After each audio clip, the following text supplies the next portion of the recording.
Yo, yo. welcome to our live here.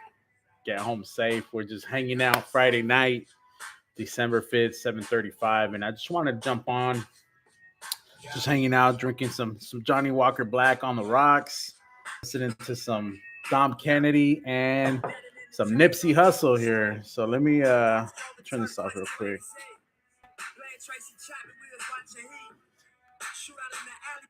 Anyway, welcome to our live today. I want to go over pretty much the market report. It's Friday, chill vibes. Like I told you, just drinking a Johnny Walker Black here. Take a little sip on the rocks. Just chilling. It's my wife's my wife's birthday. Actually, we went took her out to dinner. Now just kind of hunkering down, hanging out. The kids are chilling, and everybody's kind of just um, relaxing for the rest of the evening. So, but yeah, guys, I just wanted to jump on. I know I told you guys last month we went over the market report. The new market report's out. Just wanted to go over it quickly with you guys and share what we're seeing because we hear a lot of shit, to be honest. A lot of stuff from people saying that the market is crashing, the market is on the way down, and hey, it can be because we don't have a crystal ball. We're real estate agents, but we don't know what the future holds. At the end of the day, the 10-year treasury, the bonds, and whatever's going in the economy with the government, politics, all that has a lot to do with what's going to happen with interest rates, the amount of construction that's being built, the amount of permits that are being pulled, the amount of people that are moving to a certain place. What we know is that still Arizona it used to be, and check this, it used to be one of the top five most affordable places to live. Now, it's not one of the top most affordable places to live. It's actually one of the top five fastest growing places in the country. So it actually made top five when before everybody just wanted to move here because it was cheap. It still might be cheap compared to some other places, right? But reality is the median purchase price here is about $500,000. So let's get into it because I know you guys don't have that much time to hang out with me today, but if you do, I mean, go ahead, feel free. It's cool. But let's go. Let's go ahead and go over this market report. Now, this report that I usually get, it's actually Arizona Journal. Let me see if I can put it on for you guys here of real estate and business. So this is something that we get on a regular monthly basis. Other people use different sources. I use multiple sources. I don't like to use just one source. Right now, I am presenting off of this source. But let's take a quick look. Greater Phoenix residential market. So check this out. Sales increase a whopping 14% year over year. That's a pretty big jump. What it tells us here, September 2024 to September 2025, this is what we see. The overall supply of single family resale homes of first sale this September is higher, promoting more competition. So the agent days on market actually went up a little bit. Right now they're sitting right around, where are we at? 77 days, previously 76, and last year it was 64. So we've seen a pretty decent amount, a big jump in the amount of days on market, but that has to do with we're seeing more listings on the market. Um, but here's a crazy thing: the demand is still pretty steady because if we look at it here, it says that September sales of this year represented a 14% increase compared to September 2024. September sales were 4% higher than August. Bam. For those of you saying, hey, the market's crashed already, like that's bogus. It's not telling us that here. Now, are there some alarming things that we want to look at? For sure. I want to make sure that you're always doing your due diligence. We're always trying to do our due diligence, but the reality is right here. The reality is telling us that the median purchase price actually increased. Median purchase price September 511,000, 2% higher than August. Year over year, median price purchase price is $9,000 higher than September of 2024, $502,000. This is freaking insane. Like for an economy that's like, according to a lot of people, going to crap, it's still pretty steady, still pretty strong. But we have seen more competition for sellers, so therefore they have to give closing costs. We're seeing that 66% of sales under $500,000 are actually um they're I'm on the line, Ozzy. Yeah, I got my son calling me here. But basically, where was I at? Oh, 66% of sales are under 500. 66% of the sales out there are getting seller closing costs, and the average seller closing cost that people are getting is about $10,500. So we've seen our clients, some of them were getting 15, 20. I've seen some clients get up to 30,000. Now, don't tell everybody because it's not always typical. Sometimes we get that, sometimes we don't. That's part of our job to negotiate. But at the same time, there are times where we can get that. There are times we cannot. It just depends on how the situation is going about. But that's crazy. The median freaking purchase price actually went up. Like, that's insane.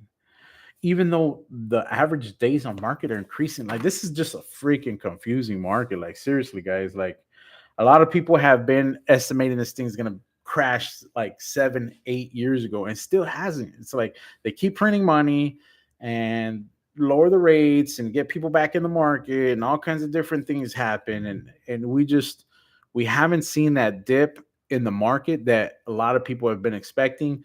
Some people say, hey, 20, 25, 30% drop. I haven't seen it yet. These numbers don't tell me that.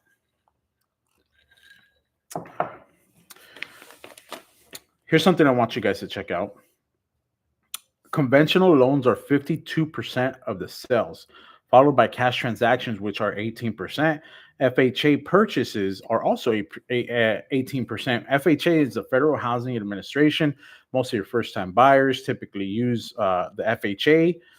Federal Housing Administration, they use the down payment assistance programs. There's different things you could use there in order to get a home. However, it's crazy. Not everybody's using FHA. The majority of people are purchasing it based on a conventional loan. Cash represented sales 39% from $2 to $5 million, 55% of sales at $5 million or more. Like I mentioned, 77 days on market is where you're at. That has increased. The prices haven't decreased. Prices haven't decreased, but the days on market are increasing. So that's probably part of the reason why a lot of sellers are being more susceptible to allowing closing costs, because they might be getting to a point where they're a little bit frustrated that they don't have an offer and they've been on market 60, 70, 80 days, because that's just average. I mean, it could easily be over 100 days. Easily. Here's where things get interesting. Stay tuned for this, guys.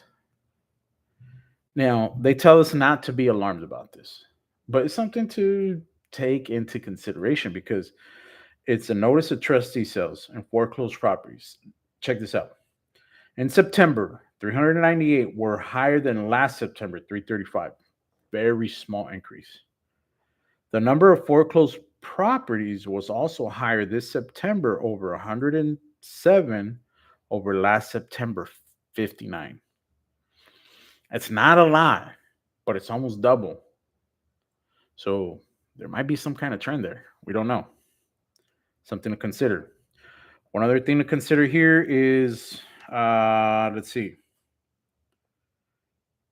Oh, total active listings and total short sale listings. Now, in case you don't know what a short sale is, basically what a short sale is when a homeowner owes more on their current property than what it's actually worth. So, for example, let's say that you owe $400,000 and your house is only worth, let's say, $415,000. After you pay all your expenses, your fees, closing costs, buyer closing costs, realtor fees, taxes, HOA fees, you're not making any money. That's just a reality. You're actually losing money. And the reality of the fact is, since you're losing money, you have to go back to the bank to see if they're willing to take that short. If they're not, then you go into foreclosure and do all that other mess. But let's say they're willing to take on a short sale. Here's the stats for short sales. First, total active listings October 1st are up 15% compared to October 1st of 2024. So there's 15% more listings on the market right now, right? Total active. Here's another thing that we want to look at. Total active short sale listings October 1st, 132 are up compared to 78 one year ago. So what does that tell us?